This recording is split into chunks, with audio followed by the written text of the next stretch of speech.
So I've gone ahead and deleted what I had created. We just have a stock third-person template, and I've taken our character and I've rotated him. But that doesn't matter. We can have him in the stock direction. And you could call your project text here something like AI tests. As I said before, we need a few things. We need a Blackboard, we need a behavior tree, we need a character, we need a controller, and so on. However, you may have seen in other tutorials that green all over the level. And so that is one of the primary things that we need first. That's called a navigation mesh. And basically what that is it tells the AI where it can and cannot walk based on the navigation mesh settings, based on the controller's settings, and just based on the general geometry. For example, the character probably could not walk up this wall unless you gave it the ability to. However, based on the stock character, we know that we can walk up these stairs and go around here and then come back. So knowing that, since we'll base our character off the third-person character, that means that our AI will be able to do that. But they won't do it on their own. They need some way to calculate where to go and how to do that. So to do that, go to volumes and you want a nav mesh bounds volume. So just drag that into your level, this little cube, and now anything that this cube envelops is where it will calculate for AI to be able to move. So you want it to cover any part of your level that you want the AI to be able to do actions in. So the easiest way to do this, you can either type in the values in the boxes on the right hand side here for X, Y, and Z, or you can go to geometry editing mode. That's Shift 5 is the hotkey, and you can select the faces by left clicking on them and then using the widgets to resize each face individually. So just make it the size of the level, or of course in another instance, if you just wanted your AI to act in a certain area, you could create it just the size of your certain area. And so as you can see, that it envelops our entire level. But now you're saying, where's the green stuff that all these other projects show? Well, to turn that on, you simply press P. But nothing's happening. Why is that? Well, that's because it has not calculated that the AI can go into the level. Now, sometimes it'll do this automatically. Sometimes it's just a bugger. So sometimes you have to go and hit the build arrow, and then you have to build paths under navigation. It's very quick, and then it will build all the paths possible. And then you can go show navigation, and as you can see, we have all the areas that the AI character will be able to go on. You can see he can even go up on these ledges here if we had some way to tell him to. If you didn't want that, you could simply just lower it, and it should recalculate it automatically like that. Now he couldn't go on the ledges even if we told him to. So as you can see, he can go up the stairs, he can come over here, he can turn around and go back, and so on and so forth. The floor is completely usable. If you don't want to see this, like I said, just hit P and it turns it right on and off with the click of a button. I like to leave it on when I'm working generally though with AI. So let's create the blueprints we need for our AI. Let's create our character first. So let's make a new folder. We'll just call it AI Ep.1. We'll right click, new blueprint class, and search for character. So we want a third-person character. We're just going to make a duplicate of this third-person character in the template because it's the easiest. That way I don't have to go through how to make a character from scratch. So you can see we have a third-person character. It inherits from the character class, which inherits from the pawn class, which inherits from the actor class, which inherits from the object class. So we're going to make a third-person character. So everything's preset for. So just call it something like AI underscore, and this is just going to be a simple move to character or a move to AI setup. Let's go AI move to car for char, I suppose, for character. So we have our character. If we double click on it, we have our AI character.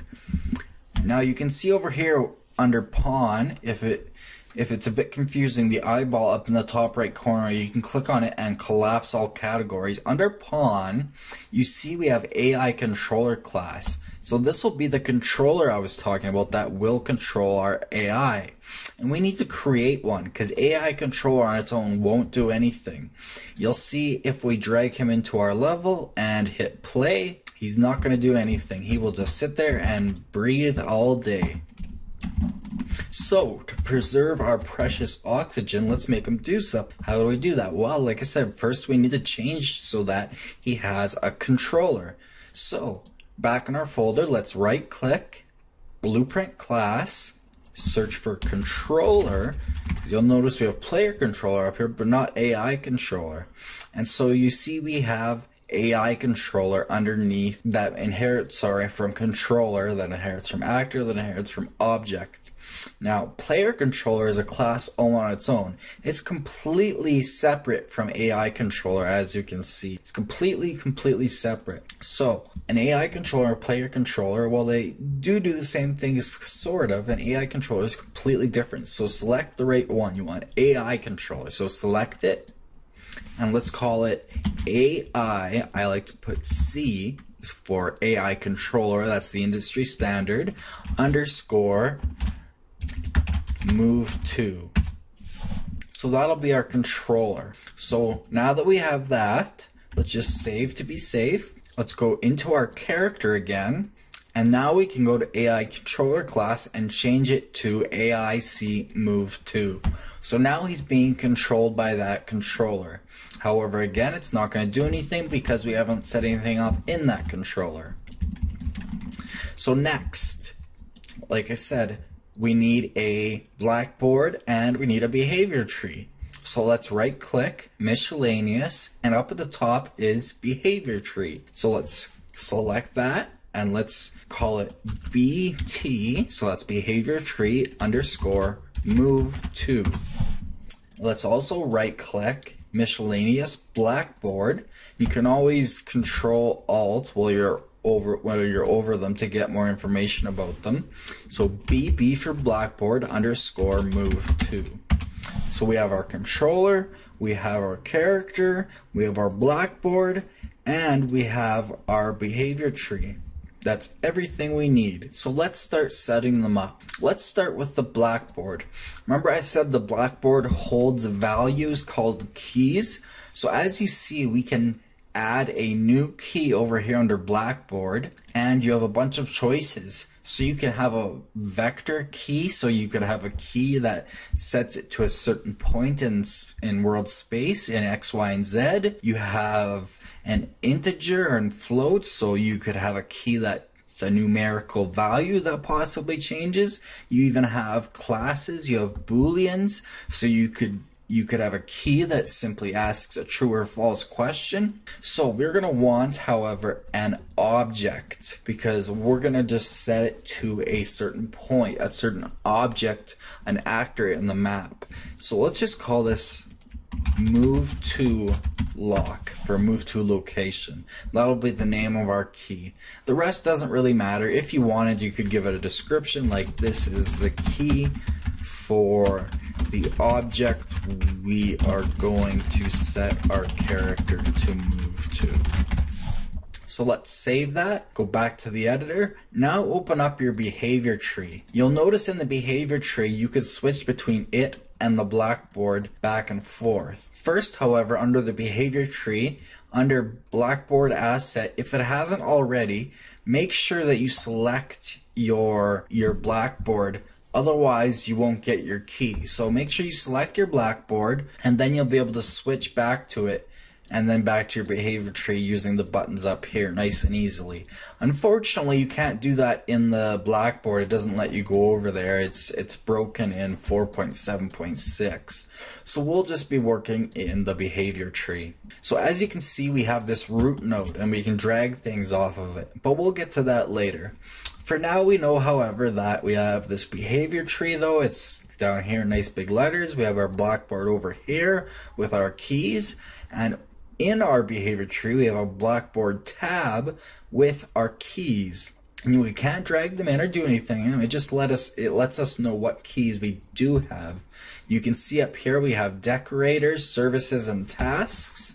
Like I said, that's what we kind of talked about. So anyways, let's work on our controller so that we can actually do something. So open up your controller, your AIC, your AI controller, and it looks just like a regular blueprint. We can go to the event graph. We can delete the stock nodes that it adds. I don't like having that setting on actually. You'll see we have a few inherited components. Nothing we need to worry about right now though. However, to set up our AI controller is very, very easy. What we want to do is on event begin play. So when the game is started or when the pawn/character being controlled by this controller is spawned for the first time,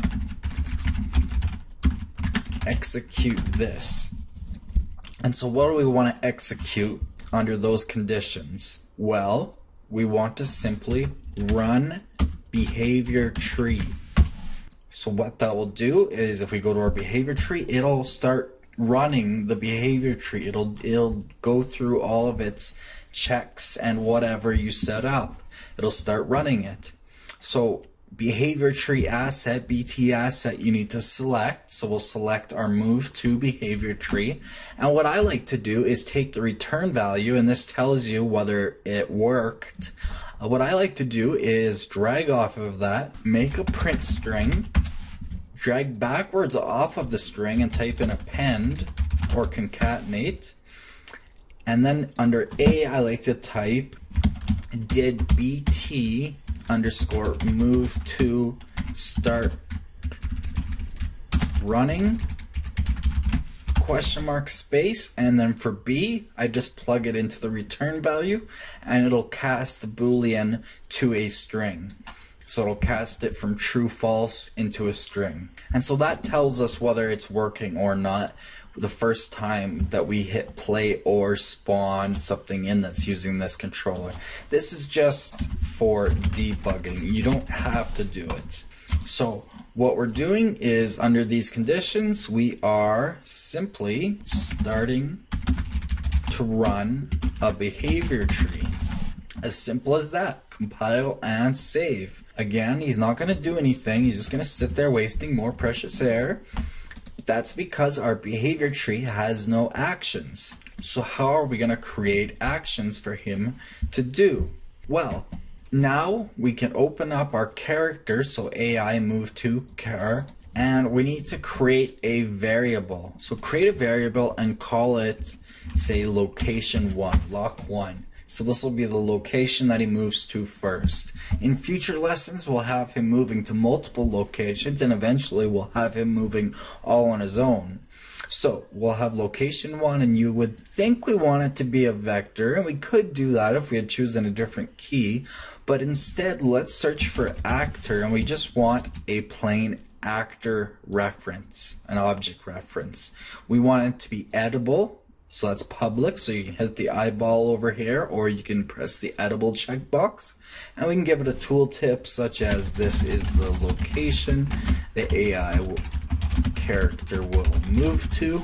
And then we could even give it a category so it's easy to find. We'll call it NPC, non-player controlled character. So compile and save that, and then go back to the editor. And with your AI character selected in the level, if we go into the details panel and collapse all categories, you'll notice we now have an NPC category. If we expand that, we have our variable location 1 that we can set to anything in our level.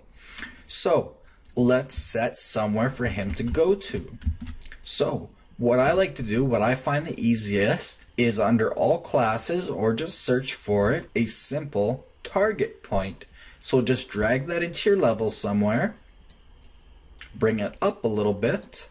I like to make it a little bit bigger, say 0.01, so that we can actually see it, maybe even a little bigger, maybe 0.025, something like that. Anyway, nice and easy to see. So that'll be where he's going to move to. So let's select that, and in the world outliner, let's call this target point underscore location 1, lock 1. So now select our AI character again in the world outliner, and under our NPC category for location 1, let's set it to that target point. Since we made it an actor reference, and since a target point is an actor, we can choose that. So select it from the list and look for it, and there we go, target point location 1. So now that variable is set to that. We'll save our project just to be safe. So now how do we get him to actually move there? You'll see if we hit play, he's not moving there. However, you see when we hit play that did our behavior tree move to start running? Yes. So our behavior tree is running. That's good. So we know that that is working. So to start making him actually move, we need to add a little bit of logic. We do have this variable that points to this target point.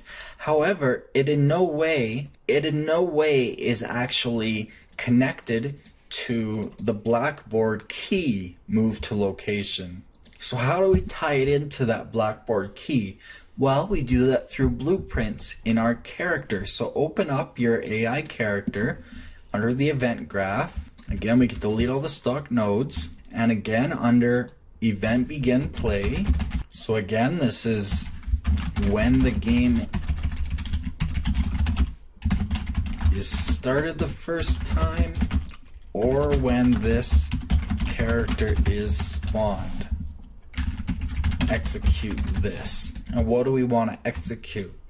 Well, we want to set a node up called set value as object. Now this won't show up. You need to uncheck context sensitive, and you'll see it's under Blackboard. So set value as object under the Blackboard category. And so basically what this does is it sets a value being our key, move to location, to an object. An object can be anything. Everything inherits from object in Unreal Engine 4. You'll notice if you right click with context sensitive off and just search up set value as, you get bool, class, enum, float, int, name, object, rotator, string, vector.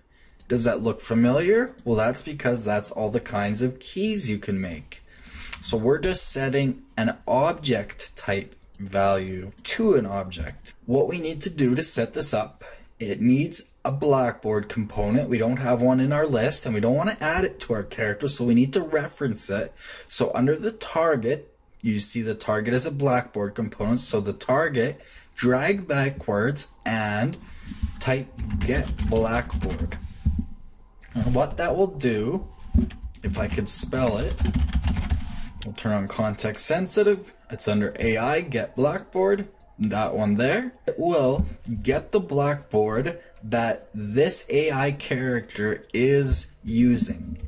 And next, the object value, so what we want to set our key to, we want to set it to location 1. So take your location 1 variable, drag it over, and drag it right on top of object value, and it'll wire it up right for you. So it'll take our Blackboard and it will set a key as an object, that object being location 1, our variable. However, we need a key name and it doesn't let us type one in. So how do we get our move to location key as the key name? Well, what you do in that instance is drag backwards and type make literal name. Context sensitive on, it's under utilities name. And so this allows you to, as the name suggests, make a literal name. So the name we want is our key name, which is move to lock, move to location. So under these conditions, we want to set a key to an object. The object is what we set our variable lock1 to. Our key name is move to lock, and we're using the Blackboard associated with this AI character. So compile and save that. However, he still isn't going to do anything, but we're very, very close now. So now our variable, our NPC location 1 variable to that target point, is tied into the key. Now that that is tied in, we can go to our behavior tree and we can actually use it. So how are we going to do that? Well, we need to set up our behavior tree. So first we have root, so this is where everything starts at. Then we want to drag off this little bit here and we get some selections of what we want to do. We have a selector. So what that does, a selector, it runs each of its children in turn until its first child succeeds, and succeeding will make more sense once we get to behavior tree tasks. And once the first child succeeds, then the selector fails and it goes around again. And then we have a sequence. And what a sequence does is it runs each of its children in turn until one of the children fails, in which case the sequence succeeds. And then it goes on to the next one. And that'll make more sense here in a minute. And lastly, you have simple parallel. And what that does is it allows to run 2 children. Only 2 children can be drug off it. The first one must be just a single task node, so just something like move to location or a task that you create. However, the other one can be a complete subtree, but it runs 2 children at the same time, so hence parallel. But what we want is just a simple selector. You can work with a sequence too in this instance, but I like to use a select. We can give it a name. We could call this, well, selector is fine the way it is. So under selector, or we could even go selector, what do we want to do? Off of that, as I said, it'll run each child in turn in sequence, kind of. However, we'll drag off of that and we'll take a sequence. We'll do that again and create another sequence. And this is where that makes sense now. You see these little numbers, so you can see 0 will be run first and then 1 will be run first. So these are called child indexes, the little numbers. So the first one we're going to have, we'll call it sequence move to lock 1. That's our variable, remember, our little target point.